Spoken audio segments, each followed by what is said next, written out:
Hello there, this is Chris Snyder reporting from Belton, Missouri. We're here to finally pick up my camper project. I have my friend John here with his Tacoma. We rolled up and I saw this beauty and thought, wow, someone already remodeled the camper for me. The gentleman I purchased this from, Jim, decided it was too much work to do the camper himself, so he went out and bought this one. It's built by the, I guess, Mennonites in Indiana. He bought it up in St. Joe. It's a beautiful, beautiful camper.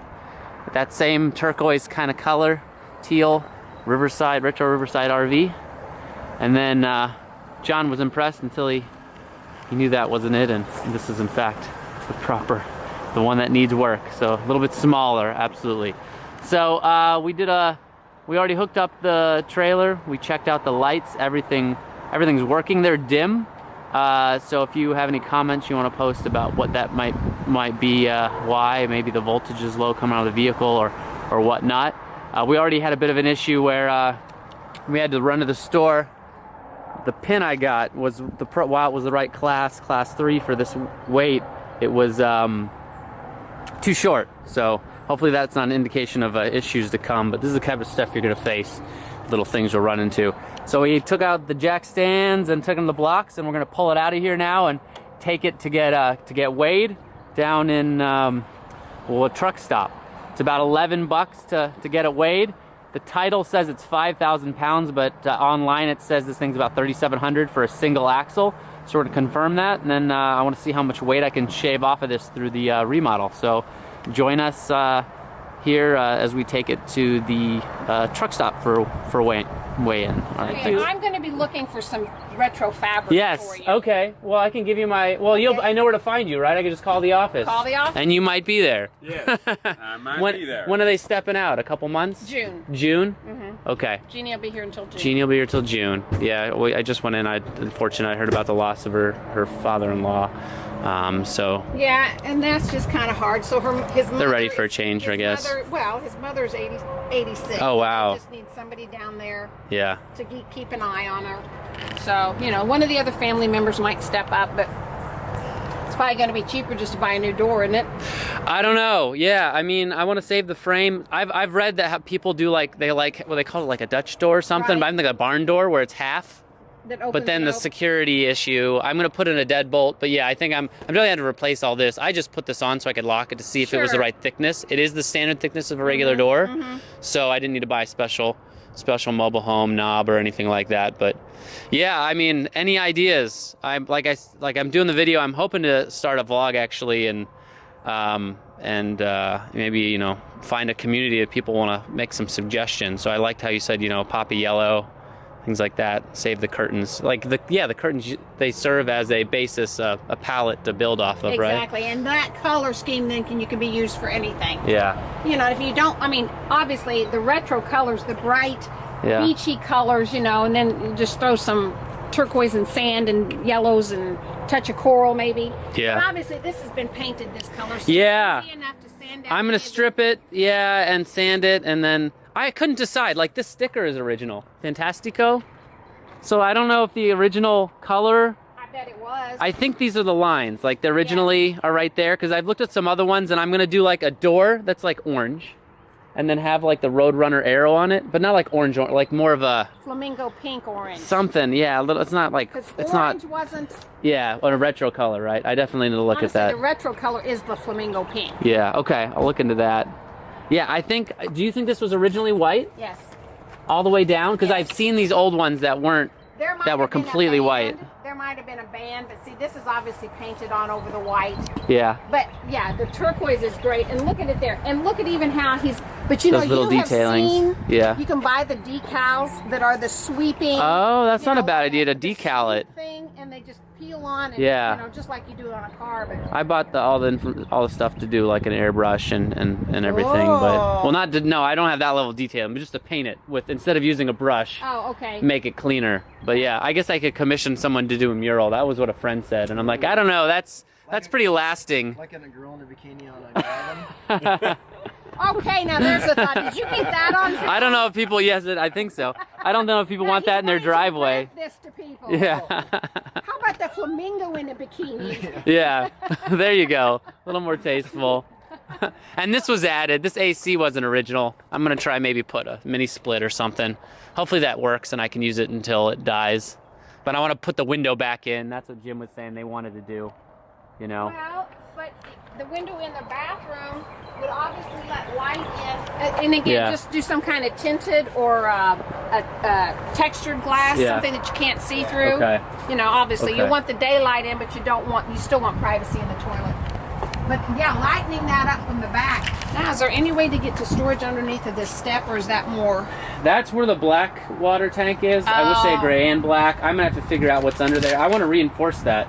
I would love to make it so someone, people could, the skylight would be amazing. I wanted to do that, but I can't find. Yeah, well, I was thinking about putting a new air conditioning in there, or a little vent, a little fan that has a thermostatic valve. Yeah, or a little not a valve, but like it turns on depending on the temperature automatically. Exactly, a little thermostat. Well, you got a lot of light coming in, and like you say, once you lighten up the paneling, that's going to make a huge difference. Where would you put the skylight? Above the beds or kind of in the middle? I would put it in the middle here. And I was thinking like a long strip maybe or something. Instead of a traditional large one, something that looks a little more like an architectural detail, like maybe 4 inches wide. If you're going to put a fan or something there, I would put one like Velox has them that open. Yeah, so that you could get the air movement. That's a Danish. There's expensive stuff though, I think. Okay, but what you're looking at, you don't have a specific size. Yeah, They always have returned ones. Okay, somebody sent the 2 foot one back because they wanted the 3 foot. Resourceful, good thinking. Craigslist. I'm wondering, Craigslist? Yes. All right. Excellent, excellent. Oh, the other point I was making is I'm thinking about getting her here. I want to reinforce it because this doesn't have enough stringers, if you will. And I would like it. Steel stringers or wood? They're steel, but they're only about 1.5 inches, maybe 2 inch. You can see one right here sticking out. Those are 2 of them. It's an L bracket going all the way across. So I would love, angle iron, there you go. I would love for, if it's possible, to reinforce it with maybe even like metal studs or just some traditional wood, but I want to cut weight. So maybe a couple people could sit on top only to this last 5 feet or something, and I have a ladder to go up, but I don't want to, I'll have to evaluate that because that roof right now obviously can't support weight. It's not the roof that won't support the weight, it's the sidewalls. Okay. You know, the sidewalls would have to be reinforced, which takes out square footage inside. Well, I was thinking about a metal stud framing. Metal stud framing can't the other way. This way. It has to stand It has to stand that way? Yeah. Okay. Yeah. There you go. I haven't done my research on that. And so maybe that's out of the question then. Well, it might not be out of the question, and it might have to be, but it will take out the space you have inside. Okay. And then it would have to span all the way across, of course. Okay. I didn't realize that about the metal framing. It has to stand. Yeah. Well, your stability. Because of the track? Well, the weight of it, this way you're only getting 1.5 inches of weight. Here you're getting 3.5 inches. Are you an engineer? I build houses. That's right, you build houses. Let's go back to that. Okay. I still build houses. This is what I love. I've only been here 3 times, and I've already run into random people that are just like a wealth of information. What are you thinking, John? It does have brakes. It does have brakes? Because Jim was saying it doesn't have brakes. I'd have to put electric/magnetic ones in there. I don't know why those wires are going there if it didn't have brakes.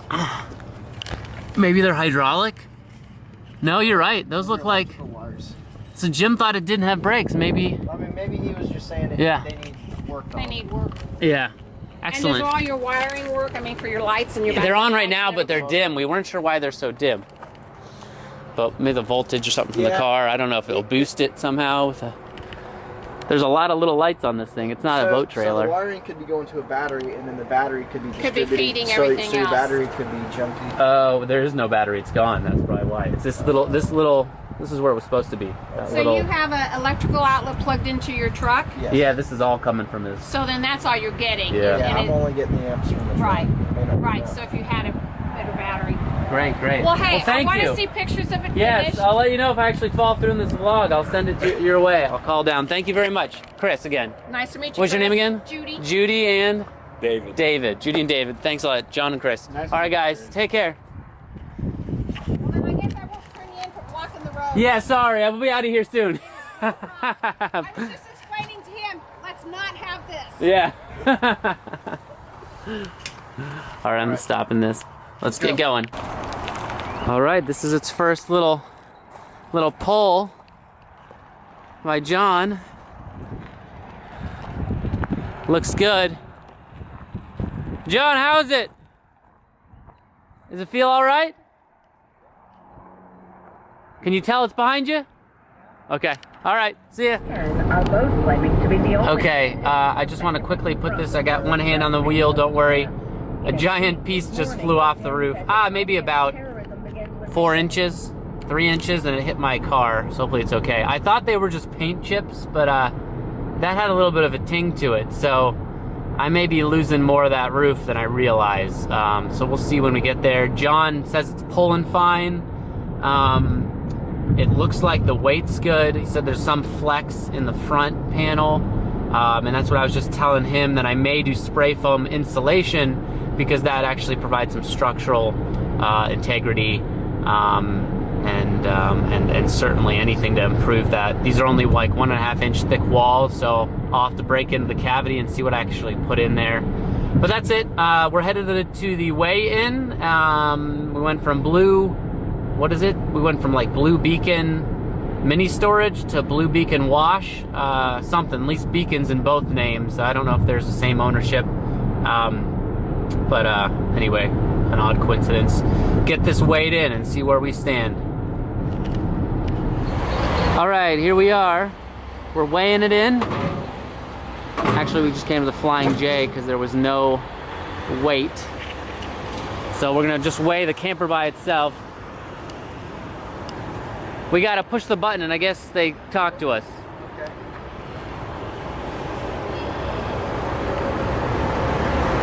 The button's up here for the trucks, but we're down here.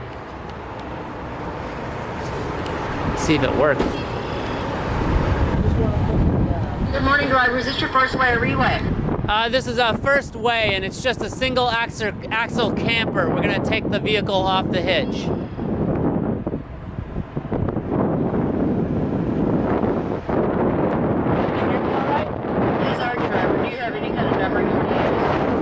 No, there's no number. I'll just make you 0 1. Okay, great. And where should we put that single axle?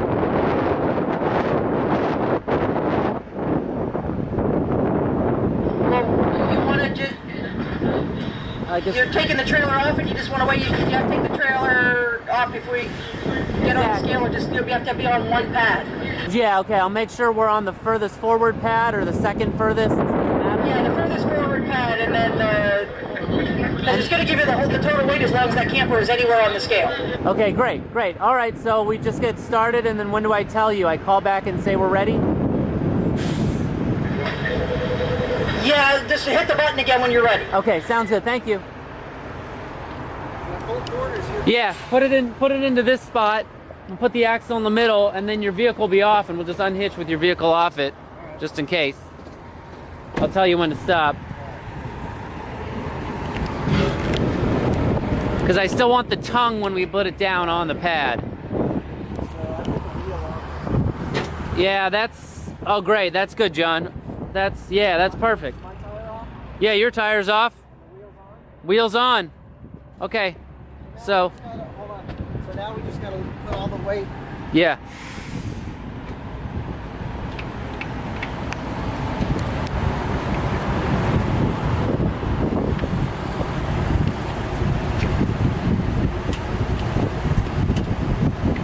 And then, should we unhook it? You know, you probably ought to put a block in front of it.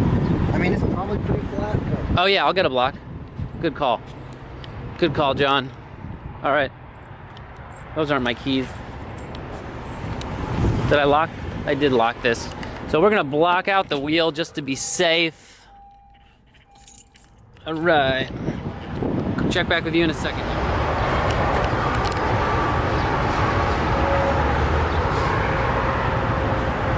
Alright, it's not showing any weight at all, so you're way too far up on anything. There's no weight whatsoever on the scale. Huh, well we're on the one right beneath where I'm speaking to you. The axle is on there. Maybe hey, the trailer, well, both axles have to be on the pads. There's only the one that generally Are the pads? See, you've got Are the pads behind the trailer? bars? There is where generally you would sit. I think you're way up too far. It's not on a pad. So is the pad that metal? We see these little metal strips down the middle. Should an axle be on that little strip, or? No, that's the center of the pads. The pads are the big cement pieces. Okay, yeah, we're on the furthest forward cement piece, but it's all on that cement piece. Maybe we should just take it back one? Yeah, you can tell where the pads are because they kind of move if you walk across them. They kind of jiggle because I think you're on the solid cement, the front entrance. You have to be back.